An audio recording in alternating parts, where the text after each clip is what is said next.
ఏంటంటే జ్ఞాన మార్గంలో 2 వర్గాలున్నాయి. జ్ఞానంలోకి వచ్చేటప్పుడు సంతోషంగానే వచ్చారు కొంతమంది ఆయనను తెలుసుకుని. కొంతమంది దుఃఖం వచ్చిన తర్వాత వచ్చారు. ఎందుకు ఆ రకంగా కొంతమంది సహజంగా సంతోషంగా తెలుసుకొనొచ్చారు. కొంతమంది దుఃఖం వచ్చాక వచ్చారు అనంటే, ఈ సంతోషంగా ఉన్నవాళ్ళు పూర్వజన్మల్లో కూడా సంతోషంగా ఉన్నప్పుడు కూడా తలుచుకున్న వాళ్ళేను. సంతోషం వస్తే మర్చిపోవడము, దుఃఖం వస్తే భగవంతుడిని పట్టుకోవడము ఆ టైపులు కాదు వీళ్ళు. సంతోషమైనా భగవంతుడిని తలుచుకున్నారు, దుఃఖమైనా తలుచుకున్నారు. ఇంకా సంతోషంగా ఉన్నప్పుడు భగవంతుడిని తలుచుకుంటే అసలు దుఃఖమే రాదు. ఎందుకంటే ఆ సంతోషం పెరుగుతూ పోతది కాబట్టి.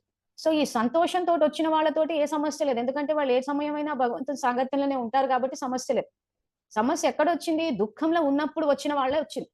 సో, ఆ దుఃఖంలో ఉన్నప్పుడు వచ్చారు. వచ్చిన తర్వాత ఈయన తీర్చాడు. తీర్చిన తర్వాత మళ్ళీ దుఃఖం రాకుండా ఆ పుణ్యాన్ని పెంచుకుంటూ పోవాలి. ఆ సంస్కారాలను పరివర్తన చేస్తూ పోవాలి.